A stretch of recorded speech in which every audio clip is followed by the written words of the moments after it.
to Beyond Borders. My name is Ireti Bakare-Yusuf, as you all know. Did you enjoy that? Wasn't it an absolutely riveting conversation with Dr. Mukhtar?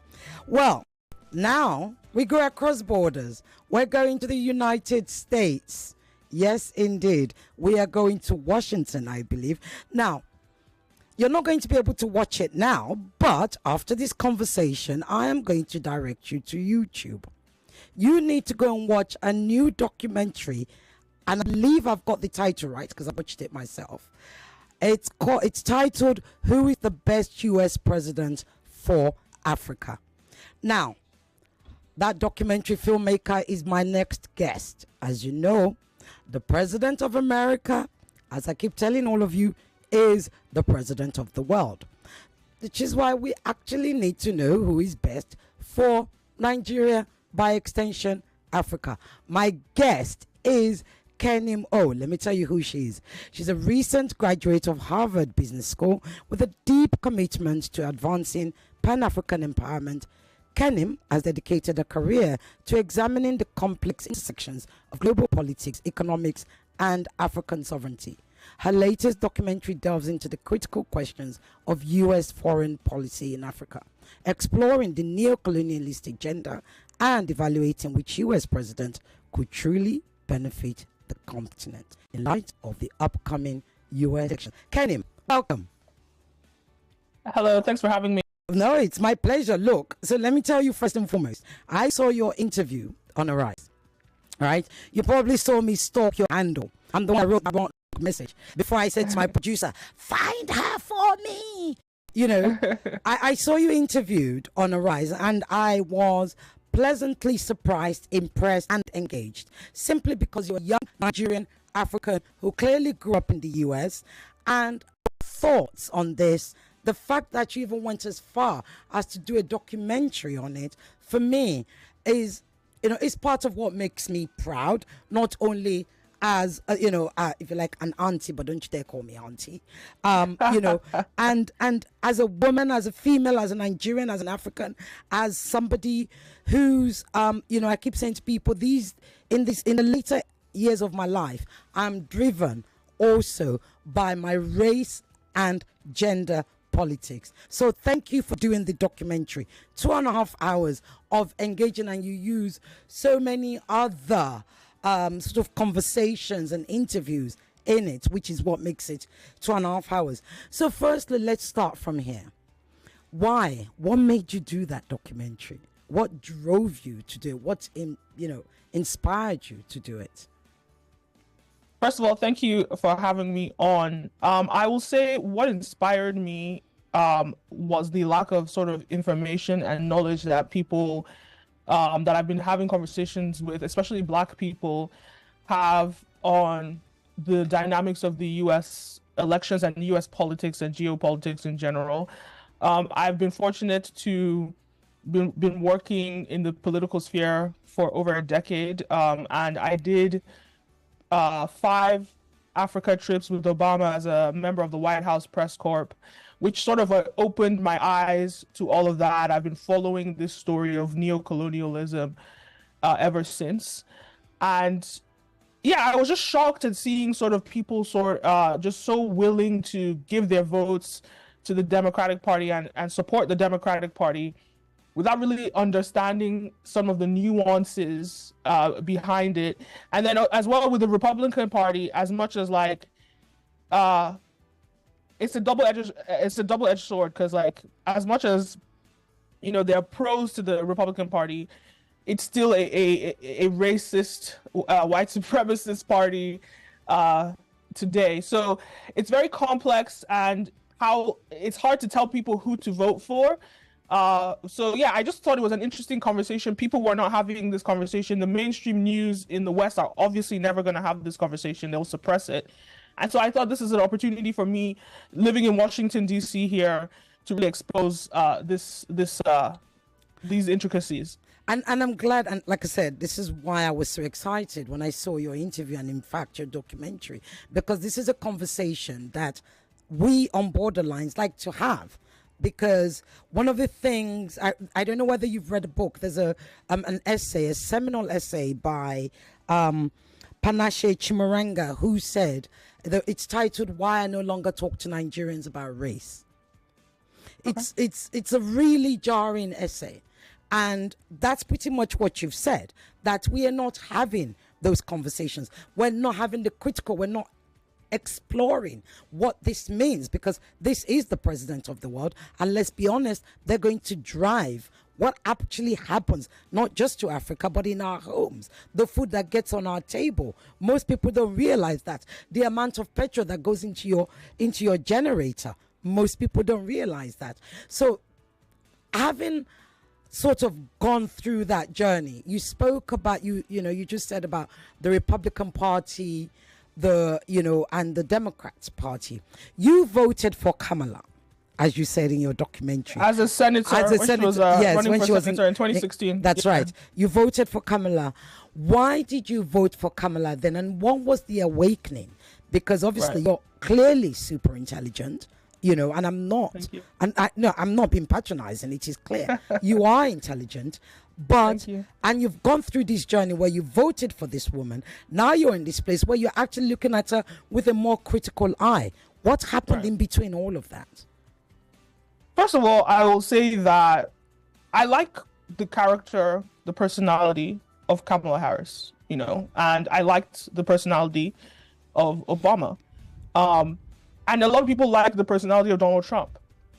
But that is not why you vote for a president. It's not about personality. And that is how American politics gets you. It gets you by sort of like showing you this, person that is dynamic, that is interesting and all these things. And it's almost like a celebrity following. You follow them because you like them. But at the end of the day, their decisions affect our lives every single day. For me, it was a journey, and it really goes into history. So I grew up between the US, UK, and West Africa, sort of back and forth all my life. Nigeria, you mean? Or West Africa, Togo and Lagos. Right. Togo and Lagos. Right. So Togo, Lomé, Togo, I went to boarding school there as well. But back and forth, and sort of like following this, and in all my experiences, I never learned African history in school, ever. So when I was 23, I started making a documentary on African history. And this is when things like the Berlin Conference, which I should have known about in school, was introduced to me. So you have to think about that sort of awakening. And it took time, it took time to sort of like really learn the history that is hidden from Western media and Western propaganda. Unfortunately for us in Africa, we are forced to consume Western media and propaganda. DSTV is owned by a French company. So whatever comes out of there, it's controlled by the West. And another issue in Nigeria is that we elevate Western perspectives over ours. And there's no other people like it's even, at least like I'll give it to Black America. They don't do that. They don't pedestalize the views of the white man over our own. But we do that in Nigeria.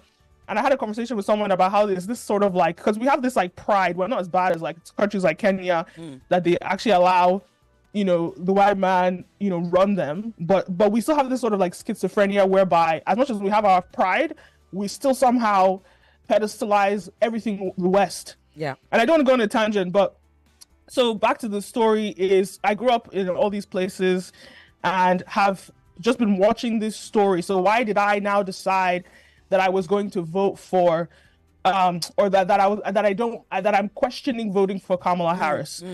For me, it started with the Ukraine war, whereby I sort of watched, wow, so this is somebody, Joe Biden is someone that we said we all, went behind, we all backed. And out of nowhere, you watch them decide that would suppress like sort of the Russian narrative and decide we're going to do all these things to Russia. We're going to sanction them. We're going to remove them from every single sort of like social media, YouTube, all these things. And I think for me, it was shocking. And it's not like I don't support Russia. Honestly, to be honest, I don't even care what happens with these people. I'm not on Russia's side, nothing, but I am able to see both sides. And the question is, if they can remove Russia from YouTube, if they can remove them from all, what would they do to us Africans? Jonas, at least Russian, they are white. These are white people. These are their own white people. They're doing this to their own white people. So what would they do to us if we fall out of line with their agenda? That was the first question. I was like, this is interesting. And as much as like, and there's this thing whereby you elect someone because you fall into the euphoria of their campaign, and then you're 2 years into their presidency, and they do things that don't align with you or you don't agree with, and you have no control. You have to wait another however many years to vote for them. So these are the things that sort of awakened me. And then when you see sort of the whole sort of thing going on with BRICS, and sort of this movement with China, Russia, India, Brazil, South Africa, Saudi Arabia, all of them are BRICS. And you see sort of this changing world order, that is interesting to me. I think that is an opportunity to me for Africa. But I think that it's very important to understand the dynamics of colonialism and neocolonialism, and for us not to say, oh, we're going to swap this master for this master. But instead, I think a multipolar world is beneficial to Africa because it gives us leverage. I would even argue that right now we would say that we almost have like a bipolar world where there are two polars. We want to have like 5. So nobody can just take advantage of one country without, repercussions, or one continent without repercussions. But Africa's main issue has been that we weren't after slavery and between slavery and colonization, we were underdeveloped, which allowed us to be easily taken advantage of during colonization. And so it's just learning a lot about history. There's so many angles I could answer this question about. It's learning about history and just figuring out that, look, we need to do something about this, and there is a deeper issue with the Democratic Party that is not addressed and is ignored with propaganda. I think from what I hear from you is this self-discovery, if you like. So learning this was about discovering who Kenim was becoming as an adult, as a key member of the globe, of Nigeria, of Africa, of society, as a contributor. And in order to be a contributor, as they keep saying, if you don't know where you're coming from, how do you know where you're going to? I think that's what I hear from you. I'm going to take you back a little because I did enjoy your documentary. One of the things you said in there, you said Clinton's family deep imperialism. Talk to me about what you mean by that. I mean, there's so many stories, but it's not necessarily just the Clintons. It's literally all U.S. presidents. The Obamas as well. Yes, exactly. The Obama, and the whole documentary goes into deep dive on Obama. I didn't have time to do Clinton. Bush is not exempt from this. So it's really all of them. And when I think about Clinton, I mean, obviously in the 90s, they did a lot of stuff then that was hidden and suppressed in the media. But even just most recently with Gaddafi, and it's all, we talk about, at least like now we have a platform to talk about these things. Gaddafi, they were okay with like North Africa developing and being successful. It's when North Africa wanted to say we want to reach out to the rest of Africa and go back towards this Pan-African empowerment movement. That's when they became a threat. And that's the same thing when you look at Kwame Nkrumah, when you look at the Pan-African movement during independence, that's the same issue we face. So whenever they see, oh no, Africans are talking about unifying and developing in that way, that's when the West sort of like sees that as a threat to their balance sheets, effectively. And so that's when they come and attack you. So it wasn't a specific thing about the Clintons, but it was more so like when you think about who was Obama's Secretary of State, it was Hillary Clinton. So she was going to naturally pass on her foreign policies to him and school him in that line. And I see the same thing with Kamala also. In Joe Biden being, her being his vice president, it's very likely that she will continue what he has already started. So it's not to point fingers at any.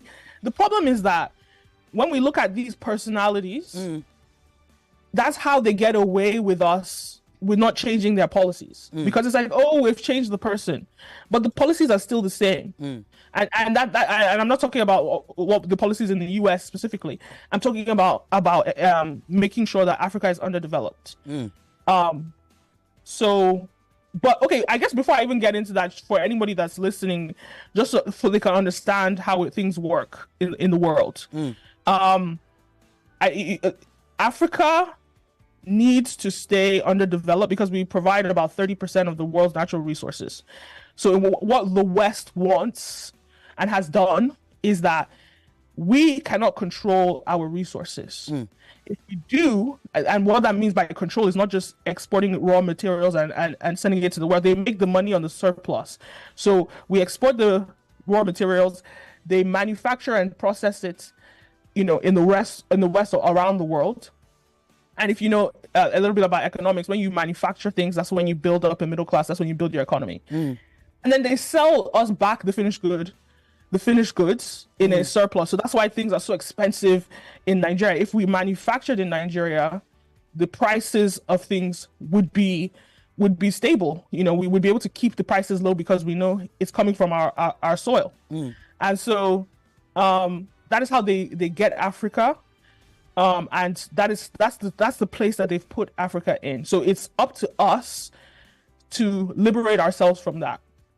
Indeed. And anytime we do that, a leader is killed, one of our leaders are killed, or wiped out, something happens. And there is this sort of idea that the people that they have, that they have put in office sort of are, some people call them puppets, however you want to call them, but they're puppets that are there to maintain the global order, to keep Africa underdeveloped. These leaders tend to enrich themselves. Yeah. And the West is able to enrich itself even further. But that's sort of the deal that they have in Africa. Let's talk about then, where is the responsibility then of Africa itself? Yes, they don't want us to develop. Yes, they will continue to keep us down. At the end of the day, human beings are inherently selfish, right? Every single president of the world is about country first. As I often find myself saying about people when it comes to Harris and Trump and every American president before them, they are America first, which for me is what MAGA means. It doesn't actually mean Trump, in my opinion.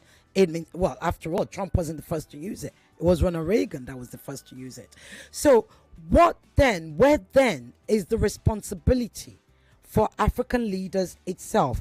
Both African leaders and Africans themselves. These Africans who are constantly, like you said, defaulting to Western narratives to talk about self, to talk about, continent, country, etc. Where is the responsibility? The responsibility is the African people. It's not your fault what happens to you, but it's your responsibility to fix it and to chart the course of your life, right? One thing about the African people, and this is why I made this documentary, is that there's a reason for a time period in Nigeria our history was not taught in our schools.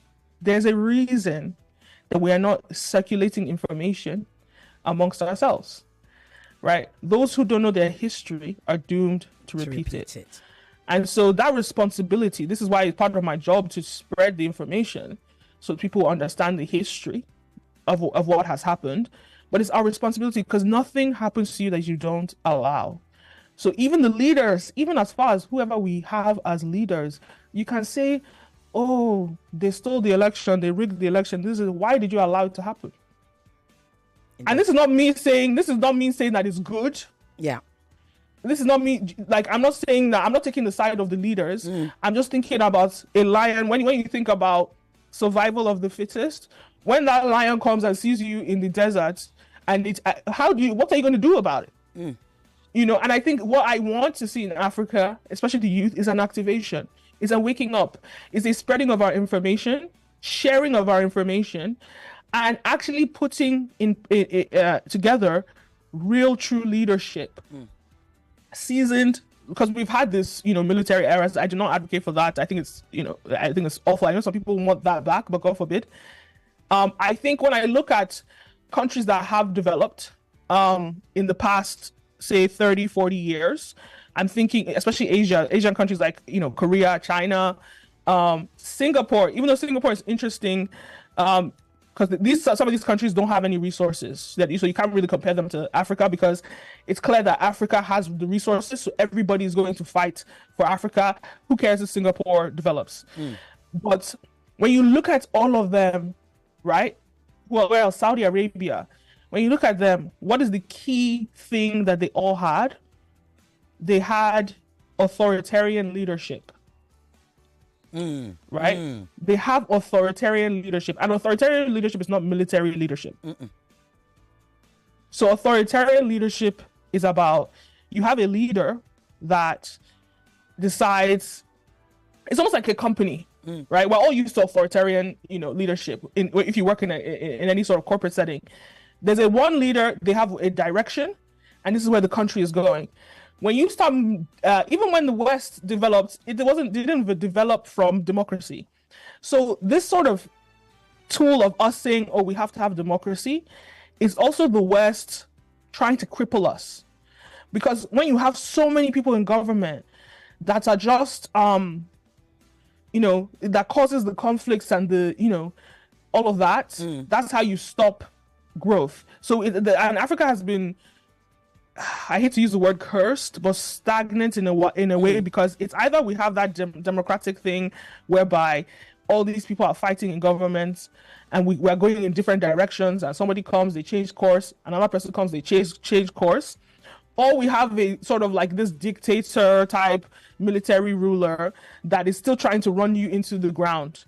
And so the countries that I specifically brought up, these leaders were seasoned. These leaders had a, education in economics and all these things, understood business, and they decided, we have this is our target, just like any, this is our target, this is our growth, our goal for growth, and these are the steps that we're going to do to build that. Indeed. And unfortunately, in authoritarian countries, freedom of press does not come with that.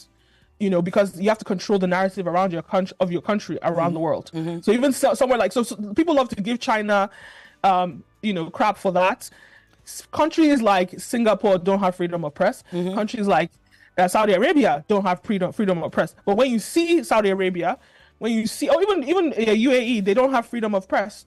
But when you see those countries, so the question for Nigerians are: would you rather be talking on the internet and insulting your leadership, or would you rather your country actually works? Okay. So it's part of the propaganda from the West that tells us that, that we have to look like them. We have to do a democracy like them. And they didn't even look like them when they were building. So it's interesting. Again, this is why I find I had to have this conversation with you, because one of the things that I've heard from you now is that, and which we constantly explore, it's these conversations that happen in pockets, right?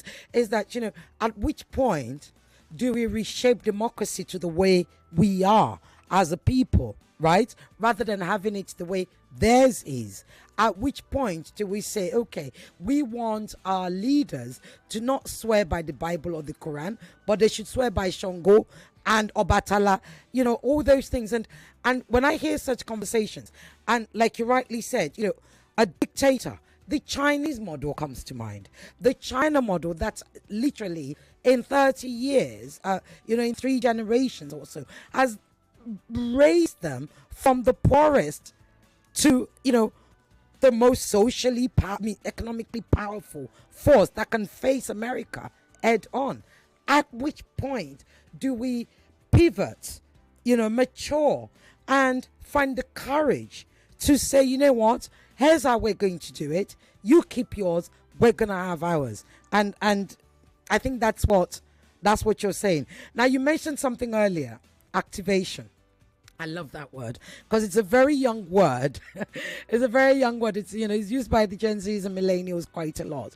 And when I hear it, I think the Nigerian Renaissance. I think our food, Afrobeats, people, young people like you who are representing Nigeria, Africa, all over the world. I think of our fashion. I think of places where we're dominating in culture, etc. But where else should we be dominating that we're not playing in is now where I'm looking at. Where is it that we're looking away from? Where are we? Where's that bracket that we're missing a trick? So unfortunately for Nigeria, we love to focus on cosmetic surface level things like, you know, who is having a party today, who is in the newspaper today, like these surface things that don't really do much for us. We really need to get back to the roots of, you know, the core developmental areas that will actually grow our economy. That is agriculture, that is healthcare, that is education, that's infrastructure development, and that is power. When we fix those sectors, the country, like all this Afrobeat, because when you really bring up Afrobeats, and no offense to anybody, you know, I enjoy music and all of that. How much does Afrobeats make? I think last year it generated $100 million. That's pennies. In when you think about a country's economy, that's nothing. Yeah. Do you understand? Like, what is that? Yeah. What's that going to do for a country and an economy, right? Yeah. When you could be, if we solved our agriculture issues, and then we also had the policies that stopped people from selling us goods, right? Some of these agricultural goods, and so you only have to buy it in Nigeria. Yeah. That means we are fully sustainable. We feed everybody in Nigeria, right? Think about how much money that would be the farmers would be making. People that own farms, people that are supplying these goods. So we do have pockets of that. We have people like Dangote who have made sure that they get a monopoly on, sugar and other products. But what if we said, we said all the products in Nigeria, and we make sure there's tight policies. That's why you see tariffs, tariffs for, imports on certain goods. You give it like a 50% tariff or something, so that you make sure that Nigeria supplies its own food. Now, in order for us to do that, we have to solve insecurity, right? That's especially in the north. We have to solve that. So it's really about having these strategic economic plans that will actually develop Nigeria, not, let us make more Afrobeat stars. So I really want to encourage people that are listening. I want to encourage people to, like, you want to start a restaurant, you want to start, I don't know, a YouTube channel, which is like fine. I think media is important, right? Media is very important for spreading information if you are actually knowledgeable and you're not spreading fake news. But media is important for getting the news out. But all these sort of surface level, you want to start fashion brand, and not insult to anybody. But before we start on these cosmetic surface level, I think what you're saying is let us solve the roots first, the infrastructure. Let us yes, exactly. Let's build that infrastructure first. So I really want to encourage the young people to stop looking at all these sort of like cosmetic industries and start going to the core developmental issues in Nigeria. Look at healthcare. It has such huge issues in healthcare. And another thing I want to add, and this is so important to me, right? People think it costs a lot of money to do these things, but one thing that we have the richest economy, one of the richest economies in the world, because we have human capital. So we already have the potential to have next to free, not free because it's not slavery, but next to free labor from Nigeria. When you think about why is America the country it is, because it exported Africans into their country. They got free labor for how many hundreds of years? Now we have all that free labor that are just idle. Imagine if we had leadership that said, no, everybody must work. I want to build farms. Everybody must work on this farm. I want to build factories. You must work on this, whatever. And we will sort of like, I'm not saying that it's going to be free. You will pay them, but you can control the economy when you do that, right? So if you look at sort of some of the developmental Maslow's hierarchy of needs. Right? And you think, first of all, if I can solve people with food, so if I say I get all this free labor, I put them into these farms, and whoever works in the farm gets free food, you've already solved half of the most Nigerians' issues right now. You have given them food, and you're saying, in exchange for that food, I'm getting free labor out of you. Do you understand? Yes. And then you now say, okay, I give them housing. right? I give them all of these things, and I give them, I don't know, some sort of like they make some money out of it. Yes, indeed. You can solve these fundamental issues. Yes. Exactly. Then you start training. Then you start training people on all these other industries that we need support with. Thank you.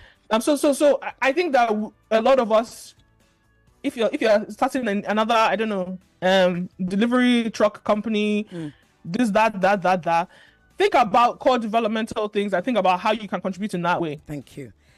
Soft power is what we've been talking about, right? That's what you said. Let's get away from the soft power because we already have the soft. Okay, we're dominating that soft power space. If soft power is pushing out content and getting gazillion millions of views, hard power is infrastructure, right? So let's talk about infrastructure with regards to modern age. Digital infrastructure. We have Facebook, we have IG, we have TikTok, we have X. We don't have one that belongs to Africa. Not one. That's why a whole African stream is able to be taken down. And incidentally, there was an outrage across Africa. So again, that goes back to who owns our media. When there's somebody in France that owns, the media landscape, that's DSTV. Then you have other people owning everything. We're not sharing the information. Whatever we post on social media can just be suppressed because we don't own that infrastructure, right?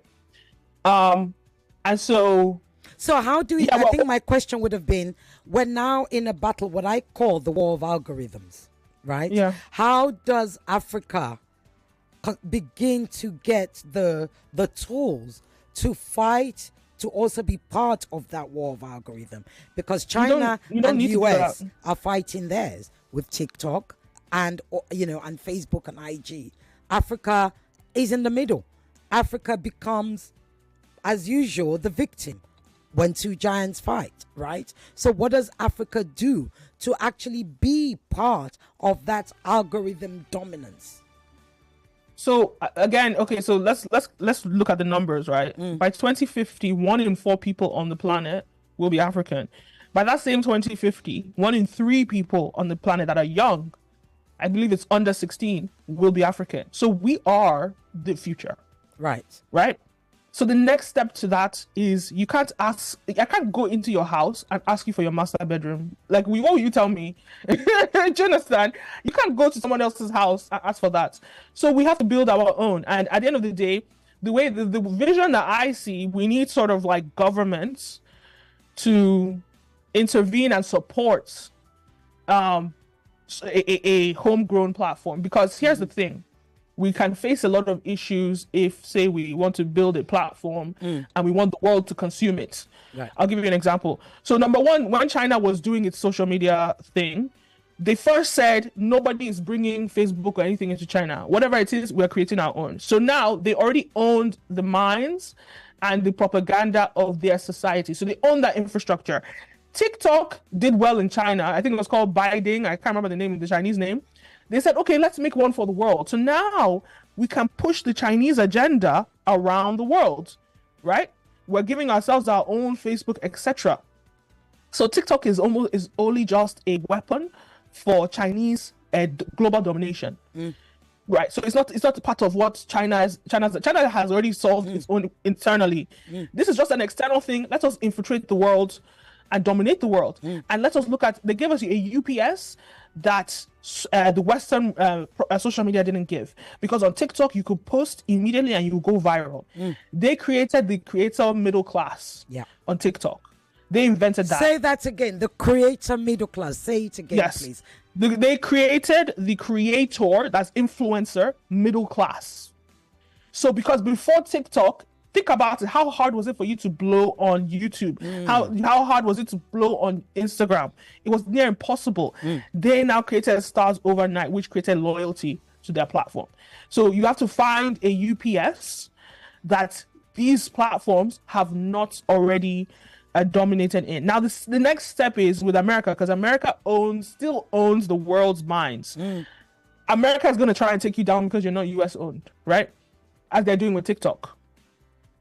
So now, if you have a government on your side in policy, well, if America takes down our platform, let's say it is whatever we create, well, then we're going to take down YouTube and Google from Africa. Imagine if we have that leverage to say, if you take down our platform that is spreading, Black empowerment content, etc., well, we will take down Google, we will take down YouTube, we will take down your own platforms.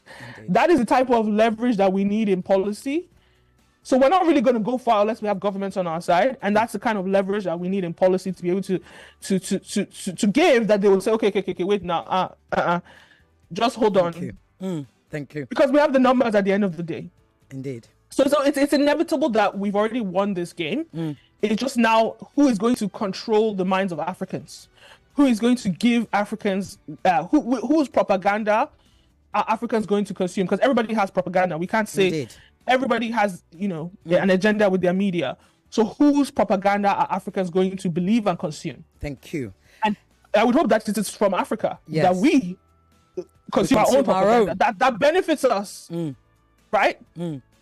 Let's go back to America now again. So you have the Dems, you have the GOP.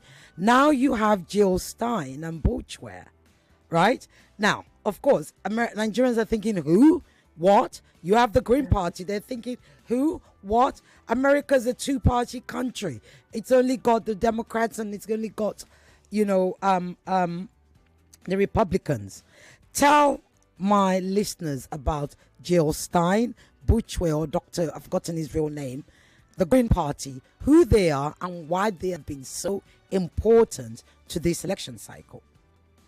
Okay, so in America, there are third parties. Just like in Nigeria, when you see the ballot and you see all those third parties, there, I think we have quite a few third parties here in America. And at the time, it was JF Kennedy, RF Kennedy that was running, but he pulled out. Right, yeah. So he was the most popular third party at that time, but he pulled out. Jill Stein ran in 2016 against Hillary. She took I hate this narrative that she took votes from Hillary, because nobody, you don't own anyone's votes.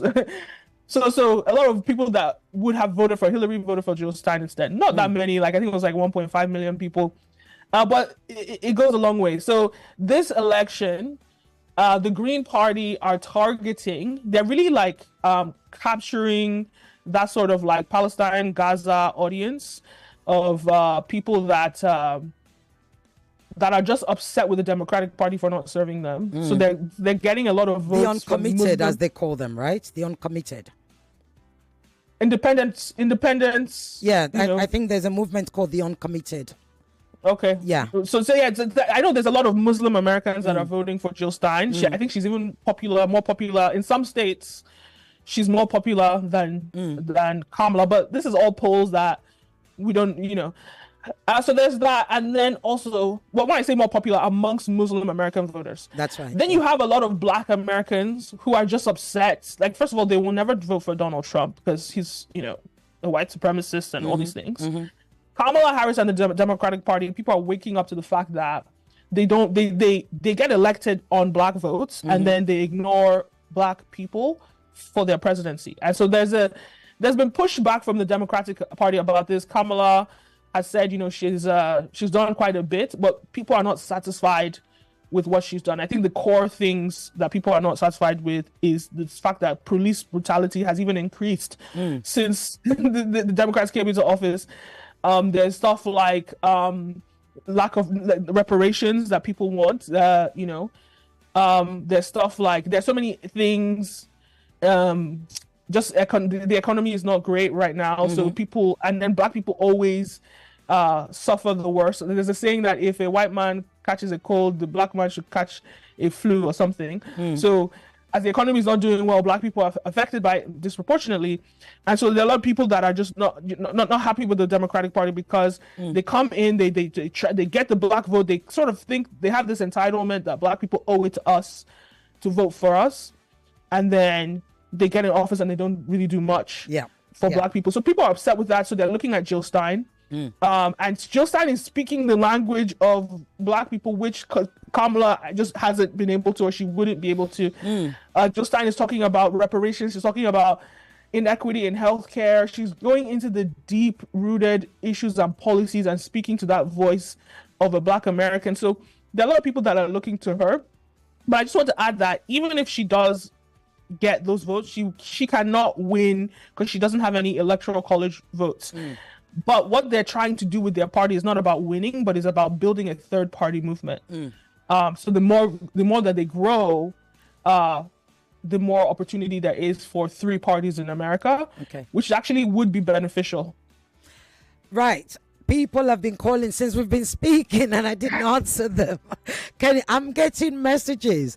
People are loving the conversation we're having. They're loving your point of view. They find it refreshing. I've just seen a message from somebody that I didn't even know listened to this show.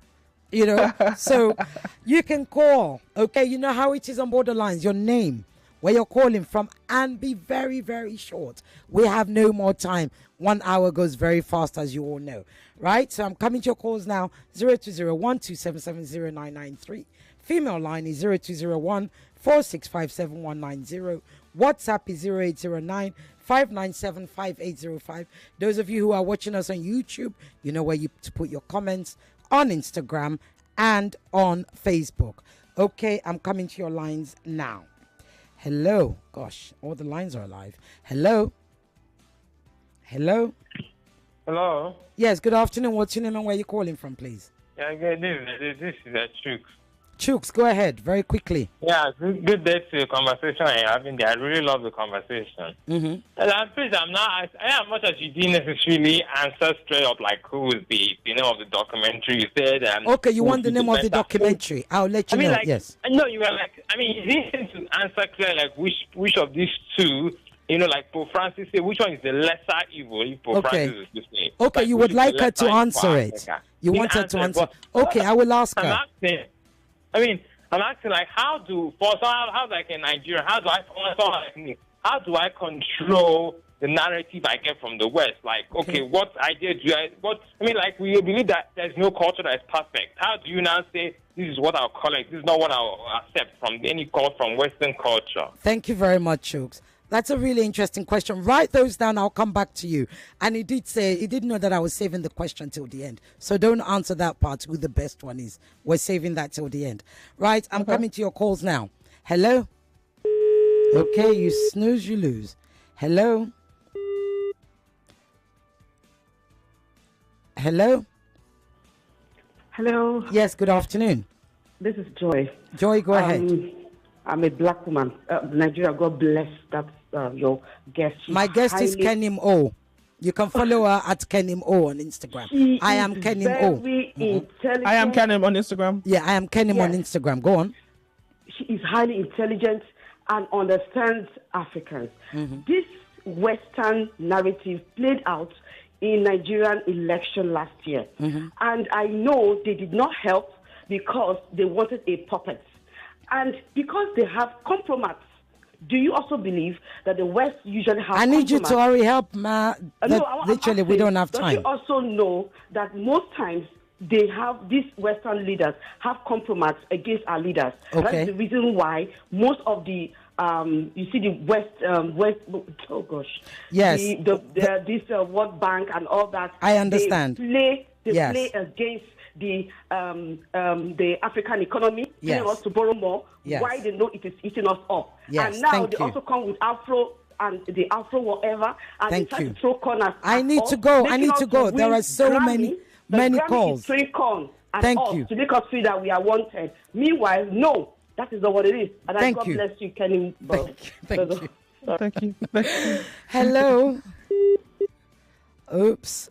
You guys, please be very, very succinct. I know you all want to talk to her. We don't have time. We literally have, about 10 minutes left. That's how fast 1 hour goes. And I can't answer all your calls. All the lines are alive, Kenny. You caused this. Hello? Yes, good afternoon. Yeah. Thank you. This is the point back. Yeah. First of all, let me ask you again. What does you think about Fela Oyinbo mentality? That's one. Number two, no, you get one question. No. That's not okay, what is your question? Sorry, ma. You see, the number thing is this. In 1976, Muritala was in an OAU meeting. He said, Africa has come of age. Few days after, he was assassinated. In 1993, Abela said he's going to use African solution to solve African problems. World Bank. I need you to hurry up. I'm going to have to cut you off. What is your So question? Do you think we can ever have leaders in Africa that can think and stand right to toe by toe to the Igbo? Okay.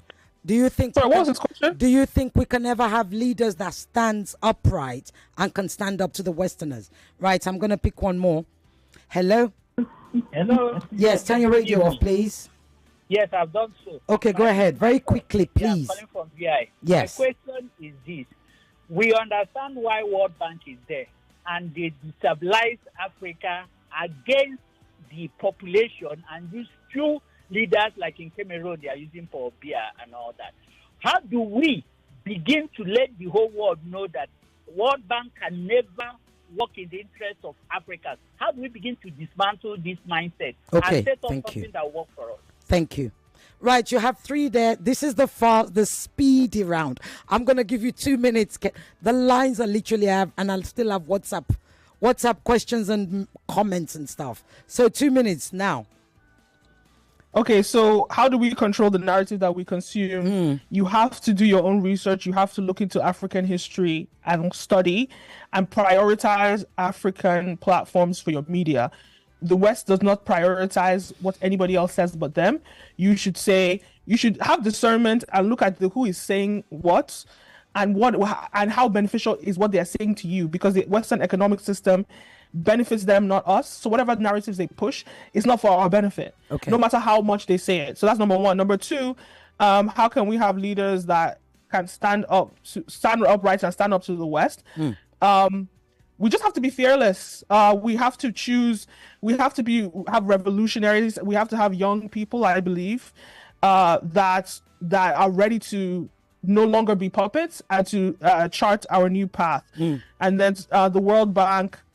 How do we get people to understand that the World Bank is never here to save us? It has to do with the leadership. The leadership has to understand that and needs to fight for that. And then also, I just want to say, when you look at Rwanda, we have to. That's why I advocate for an authoritarian type of government, because you have to root out your enemies from the country. Unfortunately, this is for Africa and Nigeria. You have to root out your enemies that will betray you and backstab you from the country. So you make sure the country all agrees we are on one mission to improve Africa. We're on one mission to improve Nigeria. And you don't allow anybody say anything other than that. Okay. So unfortunately, yeah, that's what it takes. I have a really good question here on WhatsApp from Bawo Nikorodu. He said, "Hello, Sisioge. Please, I want to ask your guest if the dormancy of the minds of our secondary and university students in the development and active citizenship of Nigeria is..." Oh, okay. The lack of, it means, right. It means the lack of, the minds of our secondary and university students in the development and the active citizenship of Nigeria, if that's what's the problem. And how can we activate young minds? 1 minute. It's intentional. It's intentional. Those the educational system is intentionally designed to keep us down. So we have to, if everybody read. Everyone is watching this, read history, learn history, and do your own part to educate the young people that you see. Because until we can put leadership in place to put proper systems of education, we have to do that work ourselves. Okay. I have a message here on WhatsApp. That woman is truly intelligent. I have always maintained that this copied Western style of democracy is not working for us. The West is evil and doesn't want Africa to develop. That's from Udochi. I have another here. They're chasing me. They're already telling me that I have 5 minutes left. Sisi Oge, greetings to you and your very intelligent guest. She has a very, very clear picture of Nigeria and by extension Africa's problem and the solutions. She deserves to be Nigeria's next president. I didn't say that, they did. Right, I'm coming to your calls. Please make it short, otherwise I have to cut you off. We don't have time. And I've still got a question for Kenim. Hello? Hello, Sister Girl. Good afternoon. Quickly, very quickly. Good afternoon, Sister Girl. Go ahead. I thank your guest so much. She's very intelligent. I don't know that she's a woman.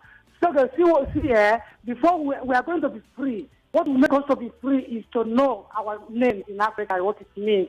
To use our name to start the life. That's the only thing that will solve our problem. I want her to think about it. Every name in Africa, I'm an Igbo man. It makes you to know where you belong. Thank you. And the institutions that will lift you up. Thank you very much. Name. Thank you. That is what we should do. We use it to make a movie. Thank so you. That people will understand the best way to go Okay. as an African people. Thank you. Okay. Kenim, there you have it. Your next project, make a movie about our names. Hello? Okay, you snooze, you lose. Last call that I'm picking up. Hello? Okay. Last call. Hello? Hi, Sister again. Good afternoon. Very quickly. This is Zaboli calling. Go ahead. You have, like, I literally want now. to say thank you to your guest, Sister again. But I just want to ask, how does she push this her narrative? It's a beautiful concept. How is she pushing this so that everybody can be carried along, the youth and even the generations that are coming? Thank you very much. Thank you. Well, Mrs. Oboli, I can probably answer that for you. The documentary. You've got to go and watch her documentary. Right, Kenim. But the question they've been wanting me to ask you, though, who is the best U.S. president for Africa, Nigeria?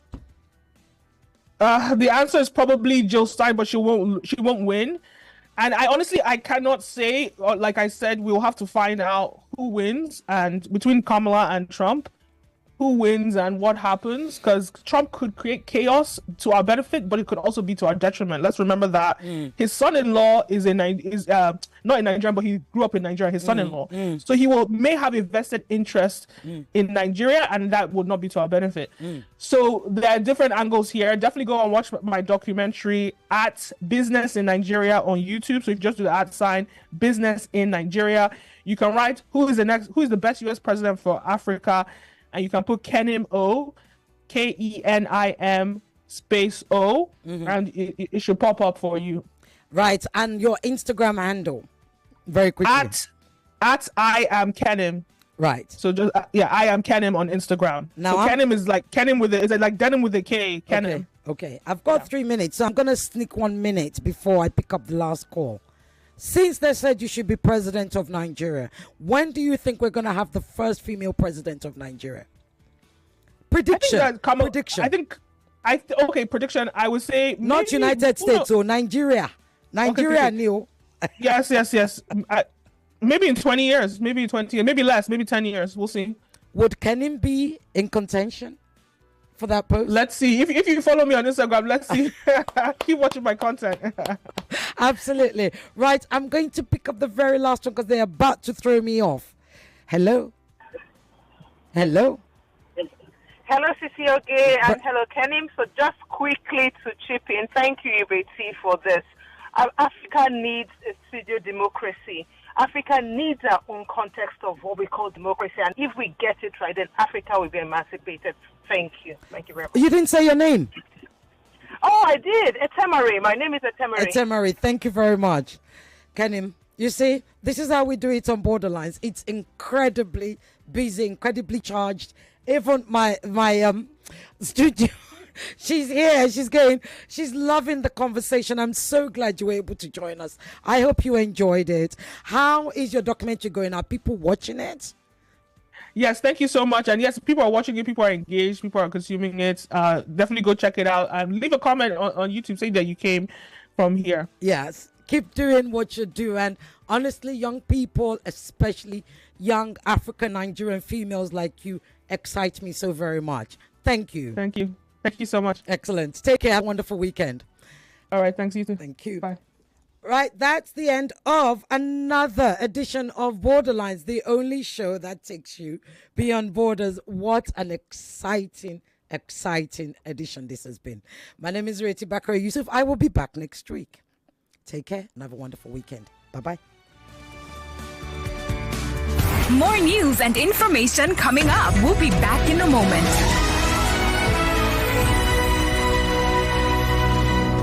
99.3 Nigeria Info. We are more than just radio.